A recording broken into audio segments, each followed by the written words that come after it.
Hey y'all, I'm coming back at you. That's not who I am. I'm not the kind of person who comes up with one of those intros, Boogie 298, Boogie 298 coming to you live through the power of the internet, or one of my favorite YouTubers, owners of fine luxury cardboard rectangles. Yeah. Anyways, I just came back from a Magic the Gathering game, Commander. We played Commander. We played Commander. I was playing Brago King Eternal. I got last place because I ticked someone off by destroying their two swords of stuff. It was fun. It was very fun, very political, very fun. The reason why I play Commander, even though I did lose, it's the reason why I play Commander because it's like, if you do this to me, I'll do this to you. Oh no, black has a counterspell. Did you know that black has a counterspell? I knew about Mana Tithe, but I didn't know about this one. It's so old that it says counter target summon spell. You know how old a magic card is if it uses summon instead of creature. This thing was old. Like, back in the 90s old. Like, 25 years old. Probably expensive too. I was not expecting it, and that one card kept me from getting my ball rolling. If I managed to get my ball rolling, I might have gotten first place. But so the deck I play tries to combo off with Brago King Eternal and Strionic Resonator. What happens is Brago deals combat damage to a player. I then flicker. I then copy the flicker effect from Brago. And I flicker the artifact that copied the flicker, and the flickered artifact returns untapped, and then I use that to infinitely flicker all of my permanents. And my permanents have stuff like gain control of target permanent opponent controls, target opponent loses 2 life, target opponent sacrifices something, and so I can either gain control of everything on all players' everything, I can destroy everything, I can instantly win the game, instantly make myself 1,000,000 life, instantly create 1,000,000 tokens. That's the fun part. I never got to assemble that combo. I have assembled the combo before on several occasions. I just didn't manage to assemble it tonight. It's called the Wombo combo. I love Wombo combos, except when they're used on me.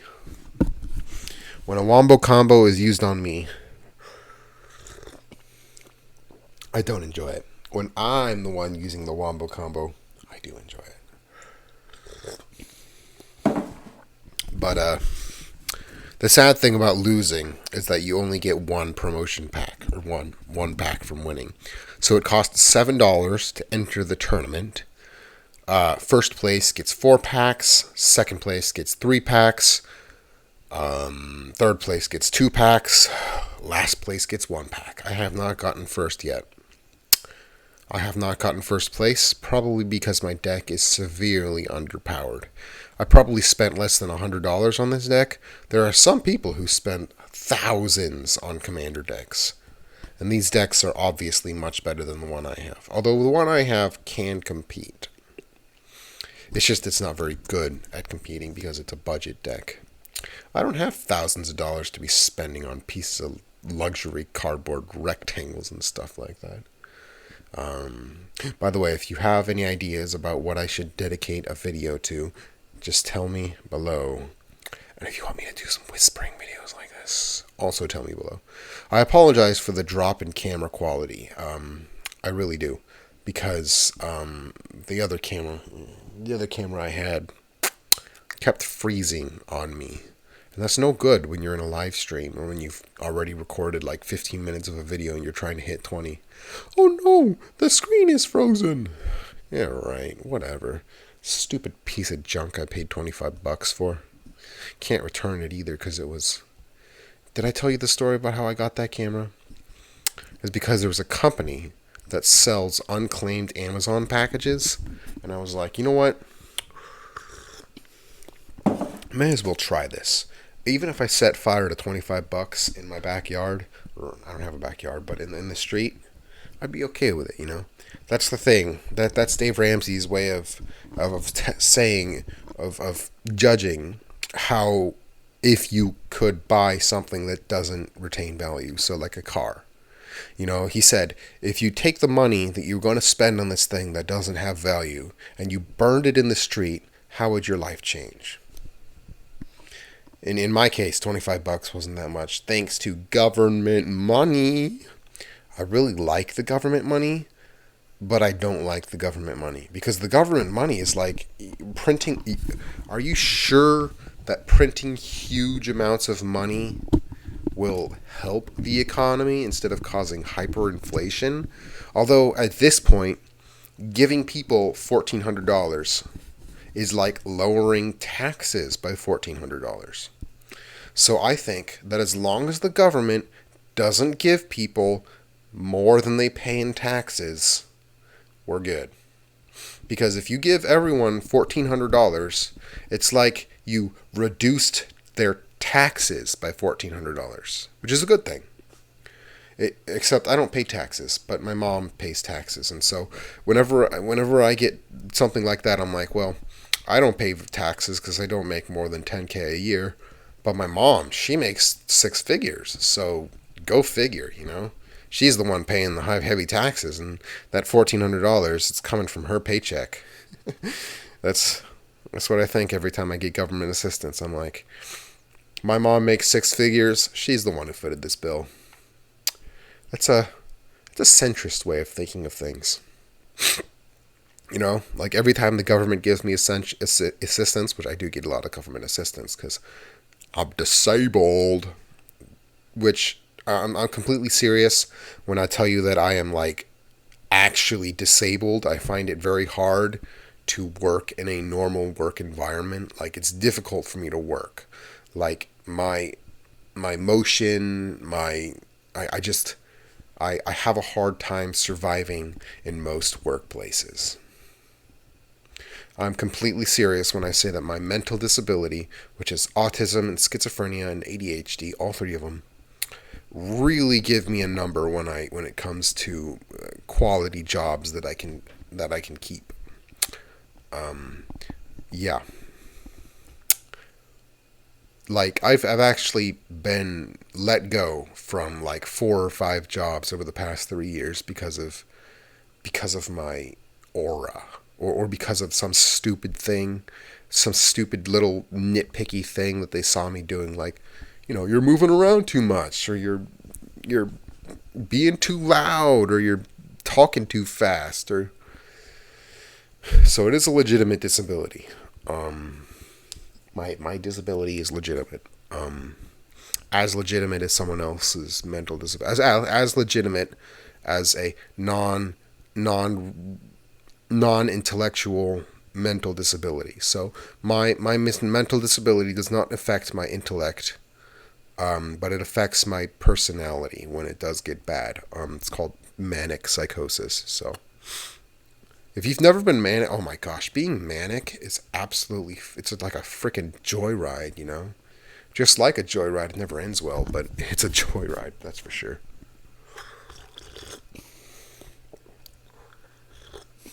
I'm telling you, if you ever have the chance to go manic, at least once, I wouldn't not recommend it. Let's put it that way.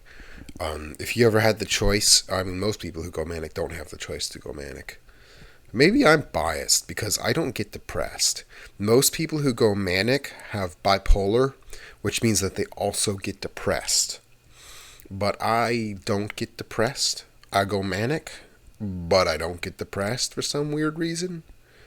I'm not entirely certain what that reason is, but I also exhibit signs of psychosis. Although, let me tell you, the most fun thing about going psychotic for me was the adventure. Oh my God, there was so much cool shit that happened up there. Like paperwork. Like, oh my God. Like, oh my gosh.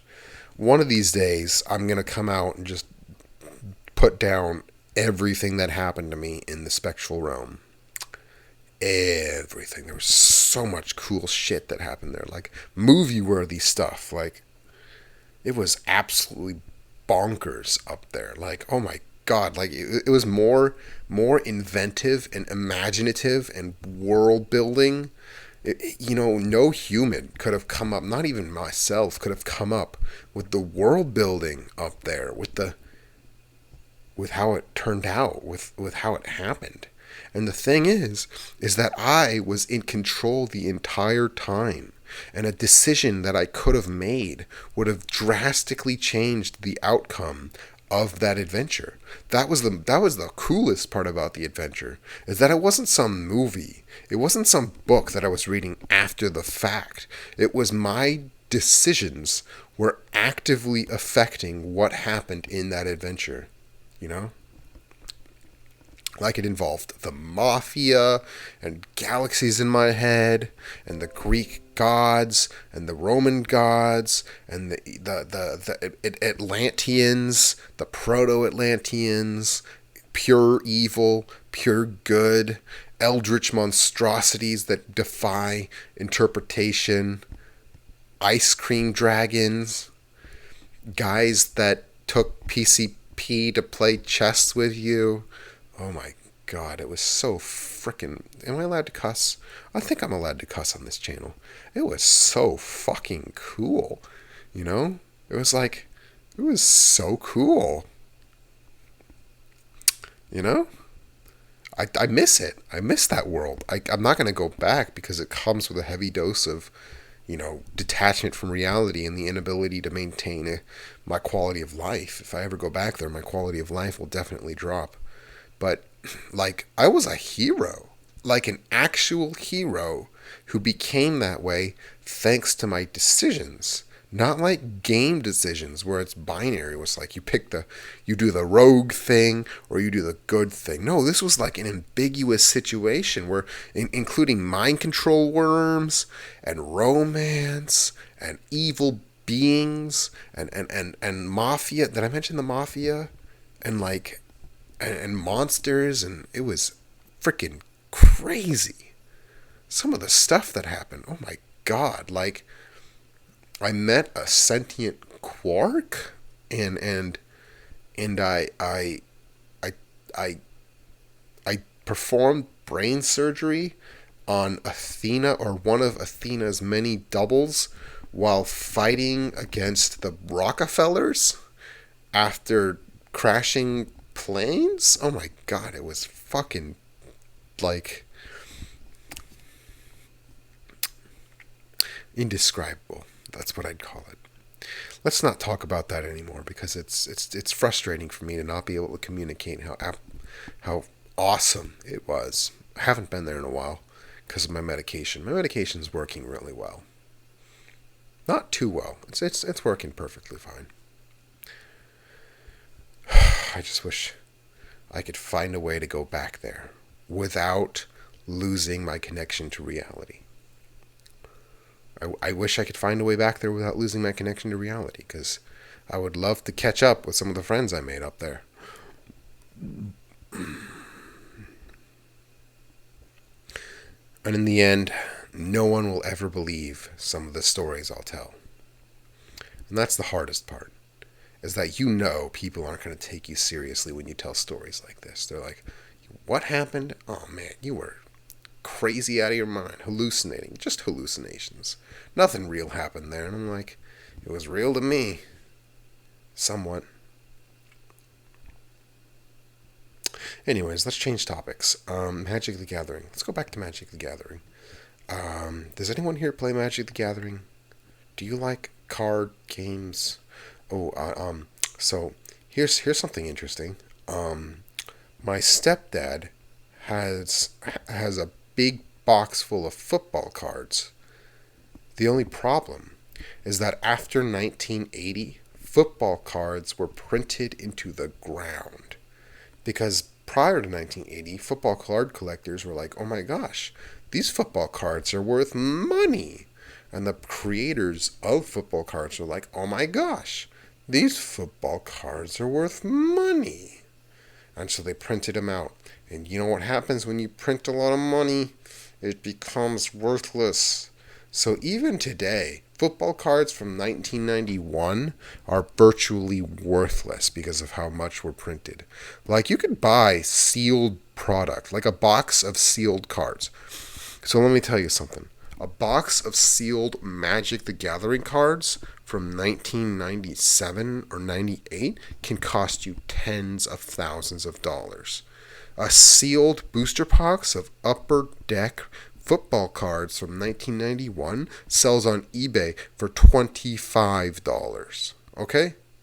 $25 is less than a single card from Alpha of Magic the Gathering, which came out after these cards came out. That's how you know these guys totally screwed out the market. They were greedy. It was the Beanie Baby thing, you know? Did you hear about the story about Beanie Babies? Beanie Babies. So the story of Beanie Babies happened when one guy created a stuffed animal company, yeah? And he accidentally created a stuffed animal of the wrong color, and the moment he caught it, he discontinued the line.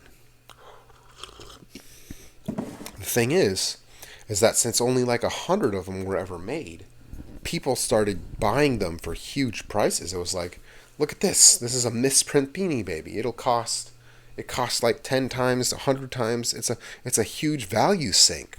And the guy who created Beanie Babies was like, I think we're onto something.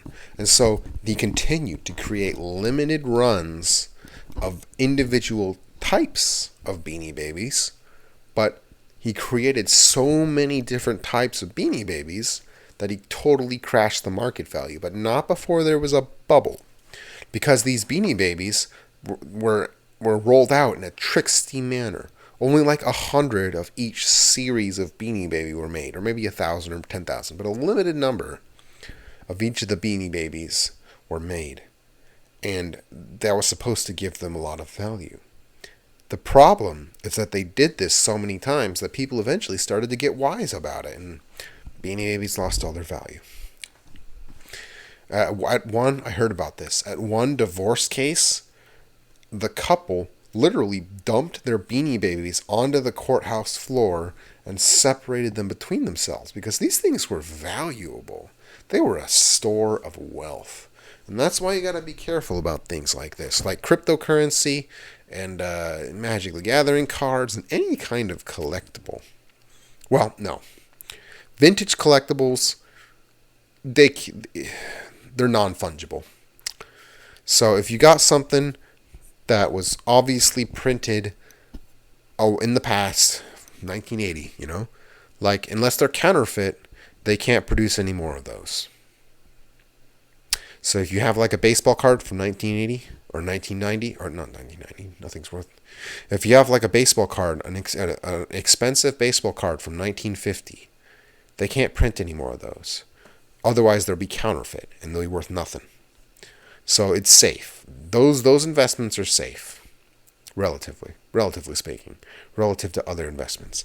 But if you invest in investable tokens that can be created. Now, if you invest in something where it's possible in the future for more fungible copies, fungible means replaceable. So let's say you have a baseball card printed in 2020. And right now, there's only 10 copies in the world. But next year, they go and print 2 million copies of the same card with no distinguishing features between the new ones and the old ones. Boom. Your card lost all its value. You can't do that with older cards. That's called counterfeiting. If a card is older than, let's say, 10 years or 5 years if it's a really expensive card, and the company that printed the first card prints more of them without identifying features, how does that work? I don't know. You guys figure out the rest of this. You guys figure out the rest of that. If you enjoy the me sitting back talking into my microphone style, this video comes out on the 7th. Yeah. Today is May the 4th. May the 4th be with you. I'm really excited about the Bad Batch cartoon. It's a spin-off of the Clone Wars. Oh my god, I'm so excited for that. The Bad Batch. They were like a one-off story arc in the original Clone Wars right before the end, and they were so cool and popular that they created an entire story based around them, I am totally gonna watch that. And have you heard of the cartoon Invincible? It's been hitting the net a lot recently. Anyways, thank you for listening.